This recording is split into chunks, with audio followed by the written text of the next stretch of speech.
Hello, good day, everyone.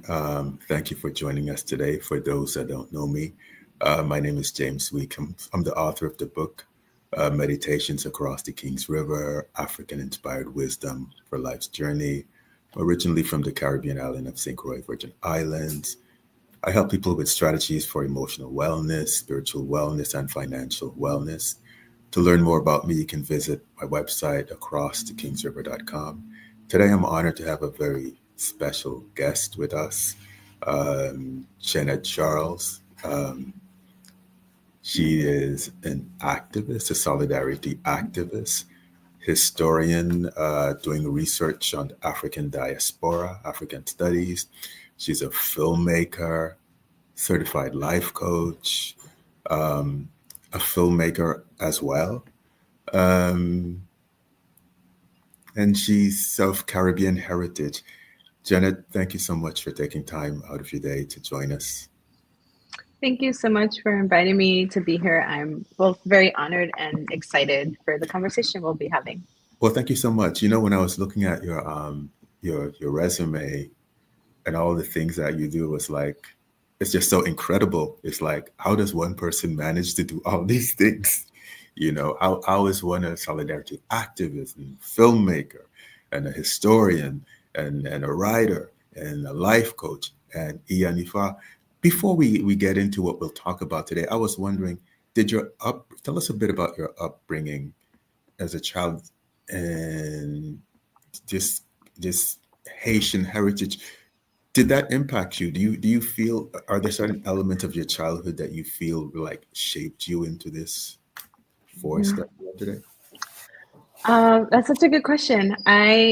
I grew up in Los Angeles in a predominantly Central American and Mexican neighborhood. So even though my father is from Haiti, he migrated to the U.S. when he was a child, and my mother is of German and Austrian descent and from New York.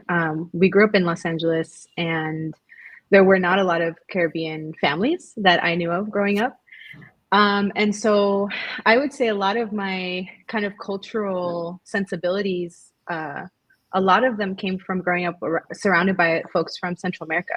And Okay. so that's what drew me to my first kind of stage in terms of solidarity activism with the Chiapas Support Committee and Witness for Peace was a lot of Latin America and Caribbean solidarity work, because I was familiar with the struggles of the Zapatistas in Chiapas and their fight for self-determination and autonomy. I was familiar with, folks whose families had been separated because of U.S. intervention in El Salvador.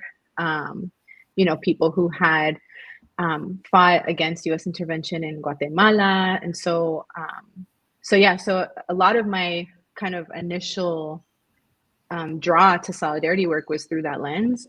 I also, in high school, because I was eager to learn more about Haiti. Most of our family, if they are in the U.S., we're on the East Coast, so New York and Florida.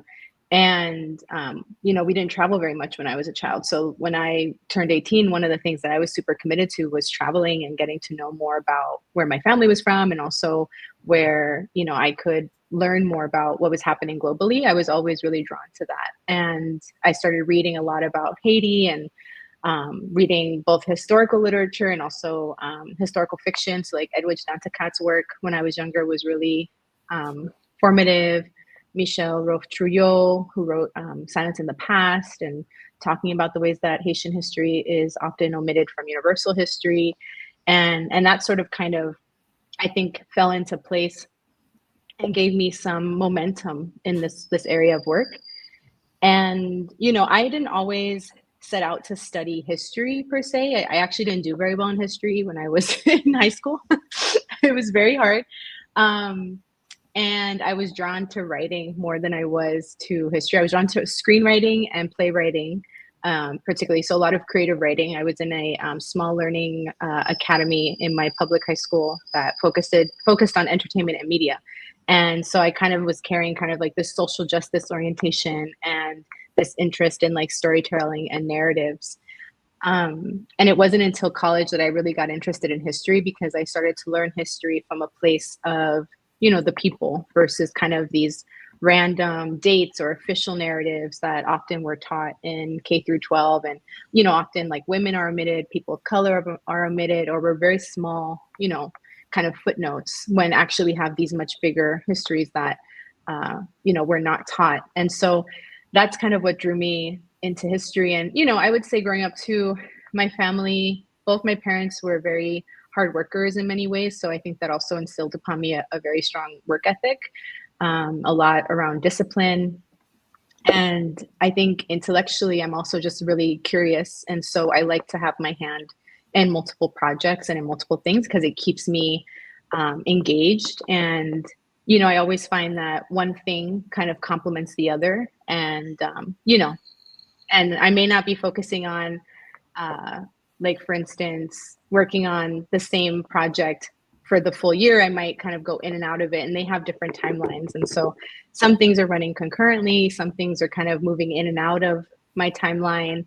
Some have shorter periods in which they're in my life, and others, they have longer trajectories. And so, yeah, but that's just kind of a little bit of my orientation and how I came to some of the work that I'm in. Why do you feel like Haiti has been like omitted so much from?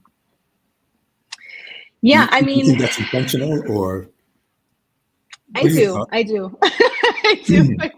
It is, I teach undergraduate history, and I focus on Afro-Atlantic and African diasporic history. And I talk a lot about Haiti, and Haiti is usually the place I start from in almost all of my courses, whether it's on Pan-Africanism or if it's on religion and culture.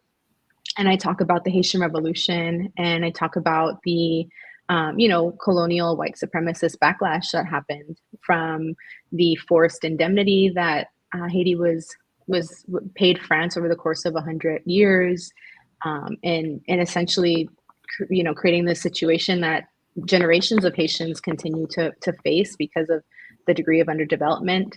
What Haiti was forced to pay France is in like the $20 to $30 billion range today. And so in the 1800s, that completely stifled the country, its economy, its infrastructure.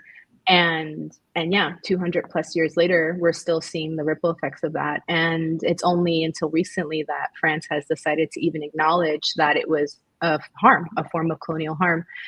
And, there are reparations that are due for that. And so, I think the fact of the matter is that Haiti was the first place where we saw a largely maroon and freed Black population, enslaved Black population fight and defeat one of the largest empires of the time and one of the largest imperial armies of the time under Napoleon.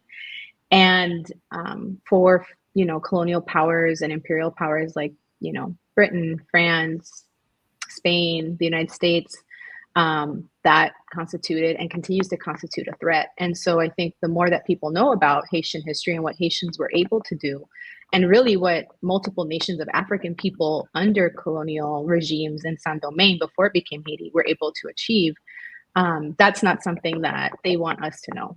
And so, especially in these times right now where, so much of the media narrative and the political narrative is meant to dissuade us from, focusing on our power and knowing that we have power both politically and spiritually. And I think with Haiti in particular, because it was a political process, the revolutionary process was both political and deeply spiritual.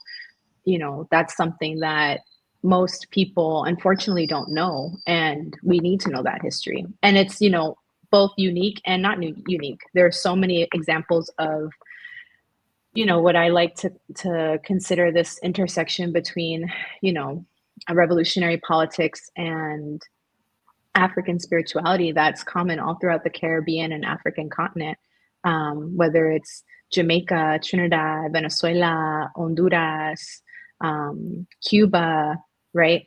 Nigeria, so many places, Benin, Congo. We have to really look at these histories, and that's why they're omitted. We're taught the history of the colonizer, and we're taught history that's completely inadequate, insufficient, and does not represent the vast majority of people on this planet. Wow. Thank you for sharing that. And hello, Tanisha. Tanisha's my cousin from St. Croix, Virgin Islands. and she's commenting. She said that she just said this to a friend. The role Haiti played in world history is epic and inspiring. So when I wrote the first version of my book, Meditations Across the Kings River, I did not talk about Haiti because I didn't know that fact. What you just shared about Haiti was something I only discovered. When did I discover it? About maybe 2 years ago. And so when I decided that I'm going to write an updated version of my book, and I found out about what happened in Haiti, and it was through a New York Times series called The Ransom. And it just blew my mind that the staggering crime of how Haiti was paying France money for like what decades. But one of the things that blew my mind especially was that most people don't know about it. Most people in the world have no clue that this even has happened. And so when most people think of Haiti, they just think, oh, what a poor country. And the reason why it's poor is because, well, they're not educated, or maybe they practice voodoo, or the leaders are corrupt, etc. But the historical draining of Haiti from all their financial resources is mind-boggling. And so I said, well, I have to do my part. So I included that in the second version of my book, Meditation Across the Kings River. So you said something that I is profoundly powerful. You mentioned the media, and you mentioned the forces not wanting us to think that we have power, spiritual power or political power. Could you comment on that as an activist? Yes, I'll just say I'm really excited that you added Haiti into the book. And yeah, just the tactics that were used and waged against Haiti are ones that we can continue to see in the world today, whether it's like with U.S. sanctions on Cuba or Venezuela, and also even like U.S. expansion onto the African continent through AFRICOM. But in terms of our power, whether we're of African descent, from indigenous nations, from Asia, and even, not quote unquote, Europeans who maybe don't have colonial pursuits, we all have power. We have individual power, we have collective power, we have power even when we feel disempowered. And it's really important for us to tap into different systems and understandings about the world. At least in the West, right, we're taught from a very Eurocentric framework. And so our power is thought to be only through capitalist power or patriarchal power, so only through money or through men, or viewed through the lens of wealthy white men. And so, when we're thinking about, well, what is the power that we have as maybe marginalized communities or folks who have been omitted from these economic structures or these political governance models, or where we're constantly fighting for our rights, and even just the sheer basic amount of rights, right? So what I love about history is that we can learn that history is, one, not linear. It's not that we today are in the most quote unquote like civilized or quote unquote most advanced expression of civilization, like that. I don't believe that. There have been moments in history where our peoples have been able to traverse the world. I don't subscribe to the belief that history started in the Americas, when Europeans came to quote unquote explore. Africans were already exchanging with indigenous nations. There were trade networks between the indigenous and Asia. What we call these places now, right? They had other names. And so it's really important for us to understand that our history doesn't start 500 years ago. It starts millennia ago. And, and I think that's why I'm also drawn to cosmologies and belief systems like Ifa, because it's rooted in something greater than us, but also requires us to be engaged with it. And when you study something like Ifa, I feel like, for me at least, it grounds me in the sense that, yes, I have a purpose in this lifetime. and that there have been many people and many beings who have come here to this planet to make contributions and to leave it in a better place than what we found it. And so, things are challenging, they're hard. Sometimes they're harder than they need to be, or harder in certain moments in history than others. But for instance, in Ifa, we study Ifa verses so that we can find remedies for our concerns and our problems. And so instead of this Western belief of we study history so as to not repeat it, in Ifa, we study history so we can repeat the things that are actually beneficial. And so I see, like, for me as a practitioner and as a historian, those two worlds kind of come together really nicely. Beautiful, beautiful. Here's a comment that came in, so I just wanted to acknowledge it from Tanisha. She's saying Haitian history also influenced Virgin Islands history, where I'm from, and part of the reason our emancipation in the Virgin Islands was bloodless was because the European Danish fear of a second Haiti. That's how fierce and successful their fighting was. And also, I just wanted to point out, since we're talking about revolution, there was also another revolution in the Virgin Islands, which was St. John Virgin Islands, that predates the Haitian Revolution. That was 1733 in St. John. And this was when African slaves took control of the island. And their plan was to export this revolution throughout the Caribbean. So that's another one that's been that's been omitted. So I just wanted to point that out. So I want you to talk about your journey into spirituality, in particularly African spirituality. How did that come about? And what do you feel like our traditions have to offer the world? Mm-hmm. Well, going back to kind of like my upbringing, I was raised in a non-specific religious household. So we weren't practitioners of any particular denomination of any religion or spiritual practice, which I think because both my parents were raised Catholic, they wanted for my sister and I at the time to have more agency and choice in what we choose to practice or not. And so for me, when I came across Ifa, it was actually through my organizing work in Los Angeles, where I had met, many other organizers who were far more advanced in their trajectory in Ifa. But one in particular, who was also, kind of emerging in the practice, was like, you might want to get a reading. I can't recall, honestly, what I got a reading for the first time I did. I know some people, it's very imprinted in their memory. For me, I just remember I got a reading. And I thought it was interesting. And then I went to Venezuela, and I actually lived in Venezuela on and off for about 7 years. And I also learned about Ifa there through practitioners who have deep ties and relationships to Nigerian Babalao and elders. And, through kind of a period of trial and error, which is what I call it, for anyone who is in Ifa, that when you get a reading with a Babalao, you often receive advice. And as a non-initiate at the time, I kind of went back and forth in terms of if I followed the advice or not, but I kind of kept a register in my mind of what was happening each time I would follow advice or not follow advice. And at one point I said, okay, like, if I was right, I did this thing I probably would have been better off not doing. And, it's not that there were harsh circumstances. It's just that things kind of stalled out in a way that I didn't expect them to. And I said, if I'm going to keep, practicing this and kind of engaging in the tradition, I need to take it more seriously. And so that was 2014 was when I kind of was like, okay, I'm going to really commit to this. And 2010 was when I first was exposed to Ifa.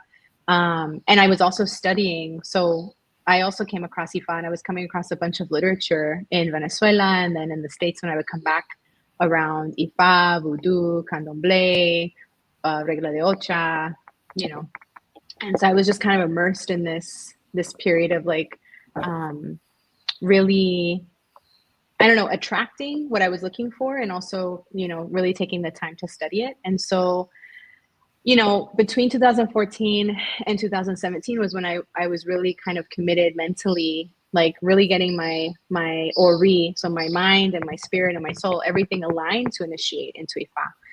And so it took from 2014, where I said, okay, I'm going to double down and stand on business and get serious about this, to 2017, where I finally was able to pull together resources, and I decided to go to Nigeria to get initiated. And it was a beautiful experience. I was very it was beautiful, and it was also very, I would say, opening. There's only so much you can do to prepare yourself for an initiation. It's really not until you start the initiation process. And it's really not even just when you're doing the initiation, but like the mental journey and the spiritual journey that you go through to get to the point of actually going through the initiation. That is also part of it. And so I've been initiated into Ifa since 2017. And I've been studying on and off since then as well. And there are folks who do this day in, day out, who are practitioners, and who are memorizing Odu verses, and who are learning how to cast Ifa every day. That's not where I am currently, but I've definitely done my due diligence to learn the foundation of Ifa, to make sure I understand the basics, and be able to depend and engage in the philosophy in a respectful way. I think as a person in the diaspora who practices Ifa, there's so much value in being able to go to Nigeria. I know not everyone has either the resources or the physical ability or the citizenship status or the mobility to do that. But if there are folks who are in Ifa and who have that, or who want to pursue that, I highly recommend it, because it gives you another purview to understanding what this tradition really is, because we practice it in beautiful ways in the diaspora. And it has a root, and it has a place where it comes from. And so it's really important to be able to exchange with folks in Nigeria and learn from the lineages there, how they understand and how they practice, and how their families have practiced Ifa for generations. Especially as someone whose family that has not practiced Ifa for generations, or at least that I don't know of, right? Maybe there's someone else in my lineage from, a few decades ago or over 100 years ago who was doing the same work, and embedded in the practice. But yeah, for me, it was a huge, it was very revelatory, is all I can really say. It really revealed so many things about myself, and I think opened up another degree of consciousness in how I want to engage and how I want to move in the world too. Beautiful. So as you know, and most people know, the notion of ancestors guiding us and supporting us is such a huge part of not only the Yoruba tradition, but all African traditions. What advice would you give people who are trying to develop a relationship with their ancestors? As I work with people, oftentimes I'll hear people say things like they don't feel like they're getting messages from their ancestors just in their day-to-day life. What tips would you give for staying more grounded and for connecting with ancestors? That's such a good question. I feel like my journey has been one of learning more both about my ancestors and also Egbe. I feel like, so in Ifa, we have this concept, right, which you know of, which is Egbe, which means our spiritual community or our spiritual tribe, right? That this network of energy or beings that we're connected to before we come to Earth. And they can be people we're related to bloodline. They can be people that we work with. They can be people who are just part of, you meet someone and you initially vibe with them. That can be someone who's part of your Egbe. And I actually feel like I get more messages that I recognize through my Egbe than through my ancestors directly. What I will say is that they can both operate within the same kind of wavelength. And so for me with ancestors, one thing that I think is important, and I say this as somebody who comes from, a quote unquote mixed background, is there are people in my lineage who, are European, who probably did really harmful crimes and harmful things to non-European people, or even just other European people. And so in Ifa, what I love about it to some degree is it's very practical, is that we have to pay homage or at least recognize our lineages. We don't have to necessarily, we're not in the position to judge our ancestors.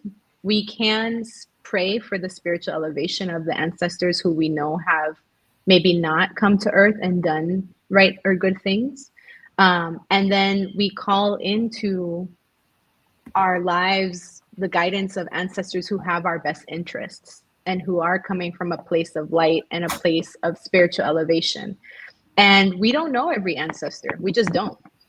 Like, none of us do. And so, you know, it's important, I think, that people also understand that some messages can come from Egbe, they can come from our ancestors, they can come from Orisha, they can come from other entities. And in Ifa, you know, we have tools where you can ask, like, where is this message coming from? Or why am I not getting messages? Am I getting messages? Sometimes it's not that we're not getting them, it's just we don't know what they are. And so, you know, I think one of the things too is it's important to invite, when we can, like silence and discernment into our lives. And so that can come through prayer, that can come through meditation, that can come, for me, it often comes through going on walks and, you know, messages that come through or things I see. And I kind of sit with it, right? And if I'm not sure, I'll say to the universe or whomever I think it is, like, if this is you, come again and show me again, you know, to confirm. And yeah, but you know, the thing is, I think, yes, we need to find ways to connect with our ancestors, and the invitation here is for folks to open up the realm of possibility that we have so many more spiritual entities in addition to our ancestors who are trying to communicate with us on a day-to-day basis. You know, I love what you said about, well, one, the notion of, well, going for walks and this is how you get some of your messages. But also, you said when you're not sure how you may respond back and say, if this is you, well, then send me a message, make it clear. So sometimes, you know, people forget that it's a dialogue and it's not one-sided, and we can ask questions or ask for clarification if there's something we don't understand. You know, I often feel, and I often tell people this, I believe there's no way we can miss messages that are meant for us, like, forever. Maybe you'll miss it once or twice, but there's no way to miss a message forever. And the analogy that I love to give, in my opinion, it's like a GPS that we get while we're driving a car. If we're driving a car and we get a GPS direction, we miss that direction, we get another direction, we get rerouted. If we miss the next one, well, we get rerouted again. If it happens again, well, then we get rerouted again. So eventually, we're going to get to our destination, unless I feel we don't want to. And that's a different problem, right? So again, I just strongly feel like if we pay attention, eventually we'll get it, even if we don't get that at first. So just be patient. So I want you to talk about this coaching program that you have. Who's it for? Who could benefit from it? You know, one thing I do feel strongly about is that, one, we all need coaches, mentors. I don't believe we get to our fullest, our highest potential without having guides of some kind. There's only so much we can or will do on our own. So important to have guides. So tell us about your program, like what inspired you to do it, how people can learn more about it and get in touch with you if they want to participate. Mm-hmm. Yeah, so the coaching program I have right now is a 9-session coaching series called the Calabash and the Crossroads. And part of it was inspired by the fact that I had done a coaching program where I invited you to speak in 2021, which was called In Spirit and in Struggle, which was a collective coaching container and an 8-week process where I had participants kind of go through different themes around political organizing and spiritual development, rooted in Ifa and African cosmologies. And so since then, I have been really interested and invested in trying to launch another coaching series where it was another kind of signature program through that lens. And so when I was in Nigeria at the beginning of this year, I had a lot of time to myself. I mean, I was surrounded by people constantly, and we were doing a lot of IFA work, and we were going to festivals. But in the 3-month period that I was in Nigeria, with both my Oluo, Ifa Sholakambi, and Yeye Ifa Fumilayo Oshuntomi from Abeokuta, there were moments where I would sit with myself and just kind of think about, well, what do I want to offer? Like, what am I receiving? What am I learning? And one day it kind of came to me that I was like, oh, we were doing so much work with calabash. Obviously, the significance of calabash. In Ifa, we use it, to carry our destinies. It's kind of a symbol in so many different Odu. It's part of the earth creation story, or the universe's creation story. And so there was this kind of duality with, like, okay, we have power, we have purpose if we can understand what's in our calabash and what we're carrying, and we're constantly in facing and confronting these crossroads where we're meant to make decisions, right? What I love about Ifa is that, yes, we all have a destiny and a purpose, but there's not one right way to get there. And so we are constantly having to make choices every day about character, about our next steps.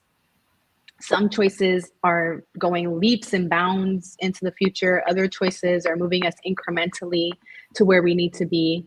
And kind of to your GPS piece, it's like there are times where we are our own worst enemy, right? Where it's like we do things, we have blockages, we have patterns or tendencies, we have ingrained beliefs, we have beliefs that have been embedded into our DNA because of historical trauma. We have systems that are opposing us constantly, right? And so how, the coaching program for me was really like, okay, I'm in Nigeria at this time where, my networks and communities, for instance, in the US, are grappling with this cataclysmic time, right? This opening in time, and are trying to figure out, well, what am I meant to do? Like, what am I supposed to do? Like, everyone is kind of in this dispersed and disoriented sort of state. And from the purview of being in Nigeria, I was thinking of it as like, well, this is an opening. This is an opportunity. This is a moment for us to really ground ourselves in who we are, what we carry, and where we need to go. And so the coaching program is designed with that in mind. It starts with Ori and thinking about, well, what is the highest expression of myself, of my purpose? Like, when I get quiet, what do I see or envision for myself? What's being summoned? What am I calling in? And we go kind of through this 9-session series through different themes like Egbe. We touch upon Orisha, we touch upon ancestor. And we also do things, that if folks are familiar with coaching, we look at value systems, we look at parts work. So what are some of the parts of us that are showing up that maybe have roots in our childhood or in past lives or in our parents' teaching or our upbringing, right? How do we address those things? How do we acknowledge them? Because in many ways, those parts and patterns can feel like limitations, but they've also put us in positions where we've survived, right? First and foremost, like, we are human beings who are exposed to so many different energies on this planet that, that's why good health and long life in Ifa is the most important thing. And so, we've survived up until this point, right? So what are the things that can take us from a surviving state to one where we're thriving, but also in alignment?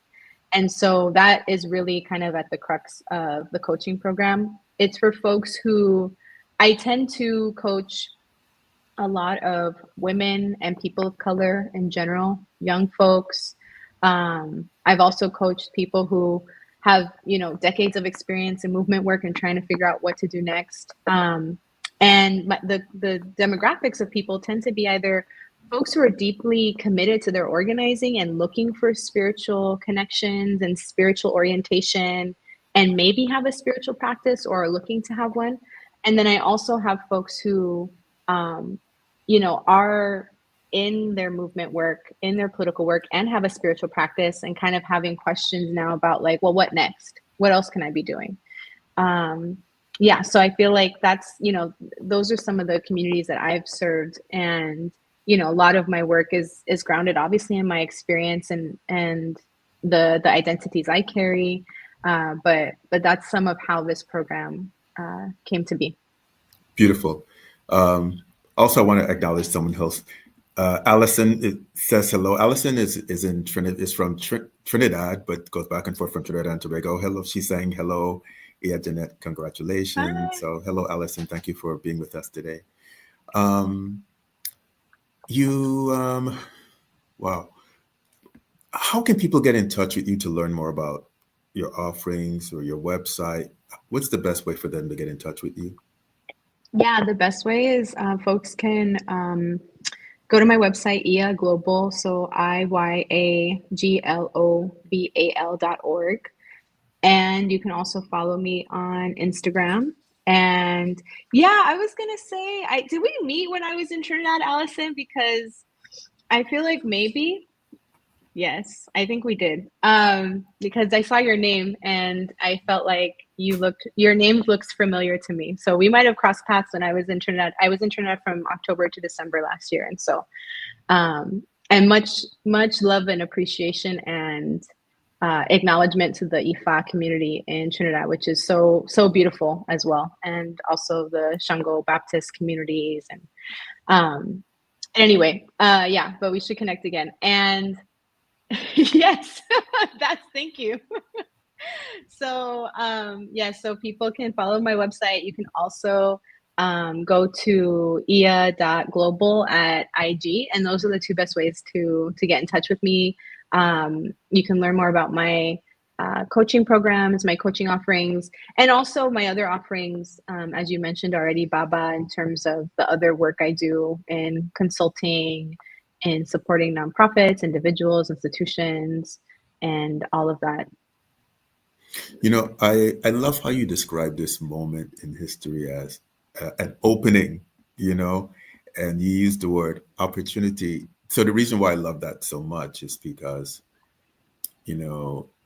so a lot of what we hear, some of what I hear from people is just this, looking at it only as doom, looking at it only as the end, looking at it only as a dark hole. But even though, yes, these are like very difficult times, horrific in many ways, to your point, I see it as it's an opportunity for us to get back to our basics, get back to our roots, get back to supporting each other, get back to community, tapping into every resource that we have, because for so long, I believe we tricked ourselves into thinking, oh, we evolved. We don't need those things, oh, we don't need those things anymore. But I feel this is our chance. If to survive, to get out of this, so to speak, we have to tap into every resource that we have, and we have to be clear about, well, who's for us and who is not. What are your thoughts? I'd love to hear your perspective. Yeah, I mean, in organizing, we notice even when things are hard, they become touch points and flashpoints, right? They become opportunities for us to win something bigger, to fight for greater consciousness. And I think right now, again, being outside of the US within the first 3 months of this year was really impactful and very empowering, because so many other countries and nations in this world are looking at this as a moment to restructure the global power and global order. And I think that's really important. And I think for folks and communities within the US, it's also an opportunity to restructure and reorder. There are so many institutions and so many yeah, there's so many institutions and so many systems in this world that don't serve us. And so it is scary because to, abolish a lot of these systems and institutions means that there may not be certain things structured yet, but it doesn't mean that they can't be built. And so, in the same way that so many of our communities and peoples have had to rebuild, this isn't the first time that we've done it. And it's the first time maybe for a lot of us in our lifetimes, but our ancestors have done it. Generations and civilizations before have done it. And so I think what's beautiful about Ifa is, it talks about different stages of creation and stages of humankind on this planet. And one of the most important messages is that we do go back to communalism and to communal ways of living and, supporting one another. And I think in a lot of our Western societies, people have become very competitive. Lives have become very individualistic. We've, become dependent on models that don't support our well-being, don't support our longevity, don't support our health, don't support our development spiritually or holistically as human beings. We're given a certain amount of time to be here. And so many of us don't get to reach our full potential because we're caught up in all these other material realities that are real conditions, like real circumstances, having to pay our rent, having to work to pay for our groceries, having to work to take care of other folks, children, elders. A lot of people are in debt. And so there's so much about the way the world operates right now, at least Western systems, that are not convenient to us as human beings, and only convenient to a very, very small percentage of people who tend to be obviously, white males who have, wealth acquired over generations from apartheid systems and from colonial systems. And so it is an opportunity for us to challenge that power system. It's an opportunity for us to create things that we want. It's an opportunity for us to bring other folks into consciousness and say, do you agree with what's happening? I mean, the realities right now are so clearly harmful at this point that very few people, a very small percentage of people, though a lot of them are the ones in power, quote unquote, so many folks in like our families and our communities are starting to develop their voices and to exercise their voice. And so I think, it's not that things will be easy, and it's not that things won't be hard, and it's not that things won't be harder for more people. But it's that we have the power to change things, and we have the power to work together, and we have our own autonomy in many ways, whether or not, they continuously try to take that from us, whether it's, stripping us of certain laws, using fear as a way to keep us small. But I think that if more and more of us are aware of that, and we try to shed light on what is true and what can be, and show examples of that, the path might be long, but if there are many of us, we won't be alone. I love that. One of the things that you said before we went live, we started the program here. You spoke about this year is flying by really quickly, and basically we have like, I think you said 5 months left in the year. I said six. We have 6 months left in 2023. So, 2025. So, going back to tapping into our full potential, what would be your advice to people making the most of the rest of the year? What, as a coach, what should we be doing or not doing to get the most out of what 2025 has to offer? What would you suggest? It varies from person to person. I'll share what I personally do, but the invitation is for folks to also reflect on what you feel has worked for you and what you feel has not worked for you, and try to build systems. I am someone who I like to have a plan in place, and also understand that plans are there as templates, and I have to pivot. And so in, the next 6 months, as I'm kind of thinking through what I need to get done, It's prioritizing, what were the intentions I set at the beginning of the year. I have this sort of annual ritual. It also aligns with when I was initiated. I was initiated in January, and so I start the end of the Gregorian year.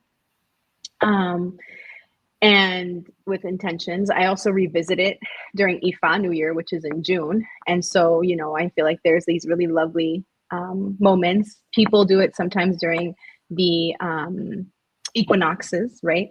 Winter and spring. And so what is most important is to create tangible, realistic goals. I feel like it's if I can think of the next 6 months, I think through, well, what is it that I want to achieve? Where do I want to be? How do I want to feel? That was a game changer. There's an Ayurvedic practitioner that I've seen in Los Angeles. And I remember years ago, she said, I want you to think about in the next 5 to 10 years, how you want to feel. She's like, I don't want to hear the things you want to get done, like a to-do list. She goes, but what do you want to feel?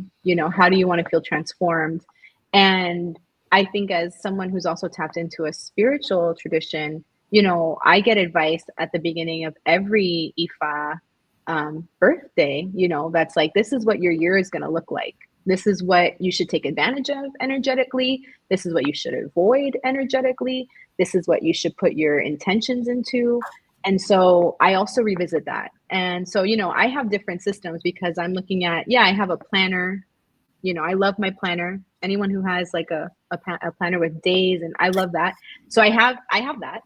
But I also have these other systems, that I tap into that give me other paradigms to look at. And so, Ifa also talks about being extremely organized. Like that's one of the things in the first Odu Ejiogbe, which is, it's very important for people to be as organized as possible. And it can be very challenging when we feel really dispersed, especially right now, because there's so much that we're being bombarded with in terms of our attention, right? There's so much concern in the world, but the way to be the most successful is to know, well, what am I focusing on? Where is my energy going? How is that helping me and helping others? And that looks really different for a lot of us, but those are some of the strategies that I tap into. But, as a coach, I try to encourage everyone to tap into what makes the most sense for you. What I do is not necessarily what's going to work for Allison or Michelle, right? But it can work. Parts of it can work. So use it with your own discretion. Could you remind people again how they could get in touch with you and how they could take advantage of your coaching program? Yes, so folks can email me at iaglobal2020@gmail.com. So that's IYAGLOBAL 2020@gmail.com. And also you can go to my website, IA Global. So IYAGLOBAL.org, and also ia.global on Instagram. And, as I was repeating my email, one of the things that I would like to say is that, I started my coaching work in 2020, like during the pandemic, which also arguably was a moment of a lot of concern, fear, unknown, uncertainty.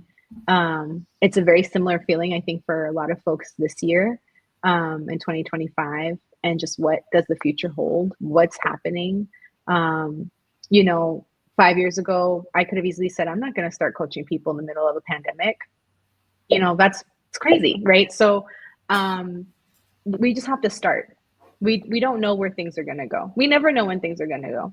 Even when we felt certain before 2020, which, that could have been, us just, deceptively lying to ourselves and saying, we're fine. I'm good. Everything's going to be okay. But we don't know that. And so the most important thing is to, I think, recognize that we don't know what the future holds for us, but know that we can, make change. We can make contributions to making the world a better place. And we just have to start. We have to start with what we know and start with acknowledging what we don't know and see how we can kind of meet those things in the middle. Wow. What would you say, going back to your journey, what would you say, how has your journey changed you? I mean, if you could make a statement like, well, I used to be this way, but now I'm this way, or I Yeah. used to think this way, but now I think this way.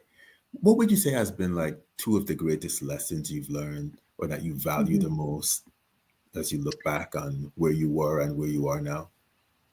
Yeah, the first one comes really easily, which is that not everything is meant for me. So I think it's really easy. That one's really easy. The first one's really easy. I think I say this because I am somebody who I do a lot of things. I still do a lot of things, but I also had a degree of, whether I was self-aware of it at the time or not, of, wanting to be in a lot of places and having like FOMO, like, oh my God, like people are doing this. I want to go do that too. Or, I wish I could have gone on that trip, but I can't go. And then with IFA, there's really like, yes or no. Like, should I do this? Is this beneficial for me? Yes or no. And there's answer. And if you're an IFA practitioner, you follow the advice. And the advice is your truth being revealed to you. It's not us being told what to do. It's literally like, this is what you chose. So if you want to get closer to what you chose, you'll choose the things that are for you. You won't entertain the things that are not for you. And so that, to me, as an IFA practitioner, was probably the biggest game changer. And then I think having been initiated, the piece around being destiny driven and really trying to align with my destiny in different stages, whether that's through my partnerships, with people in business, whether it's in my relationship with my husband, whether it's in my community work, but like really understanding, well, what is the contribution that I'm supposed to be making in these spaces, in these relationships, in these dynamics, and understanding that there's a real important piece around complementing energies. Like, we can't all have the same energy.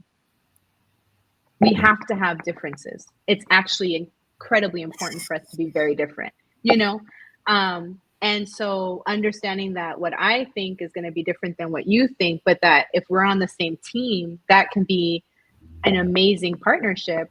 Let's figure out how to make it work, right? So that, to me, has also been, I think, another really important lesson from IFA. Well, thank you so much for your wisdom and joining us today. If there are no other questions, I'd like to thank everyone for the time. I'm really proud of the work that you're doing and your commitment to struggle and activism and to empowering others. And I definitely would love to have you back on as a guest in the future. Yes. Oh, thank you so much. You know how much I admire your work and how transformative your book was for me as well, having read it in 2020 and then inviting you to be part of my coaching program. And I'm always just, so grateful for having met you along my path, and just, extremely grateful for the opportunity to share more about my work, and really hope that folks stay in touch. And if, people have questions about my trajectory, or just want to, connect over coaching, or connect over IFA, or history, or political work, or filmmaking, which we didn't get to, so hopefully we get to that next time. I'd love to stay in touch. Yeah. Definitely. Could you give your email again one more time, and Yes. your website address one more time? Yeah, so folks can follow me. You go to my website, you can actually sign up as well via email, and I'll get your email through my inbox. So if you go to iaglobal.org, so IYAGLOBAL.org, and you can also follow me on Instagram, ia.global at Instagram. So please just stay in touch, and thank you so much to everyone who's listening. Oh, thank you so much. And I'll be sharing clips of our conversation today throughout next week, as well as from other thought leaders. So again, thank you for joining us, all of you. Thank you so much. Have a wonderful weekend. Thank you. Thank you.